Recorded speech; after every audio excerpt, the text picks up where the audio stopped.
Obsidian is the sharpest material in the world, so let's test it out on this sharpness tester. We're actually going to be using this tiny little obsidian scalpel that was over $150. So let's see if it was worth it. 95, not too bad. Alright, now let's test the steel scalpel.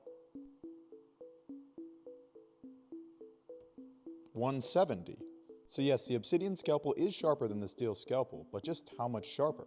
Well, the edge of obsidian can be just 10 atoms thick, while steel is usually around 500 atoms thick. This gives it a molecularly sharp edge that can cut individual cells in half. And that's why obsidian is useful for some surgeries, because it's so fine that, it cuts individual cells in half, and this makes healing a lot faster and more effective. That's why obsidian is used for some delicate eye surgeries, because it leaves behind much less scarring and a lot better healing. But throughout history, obsidian was used for a lot more things than just surgical implements.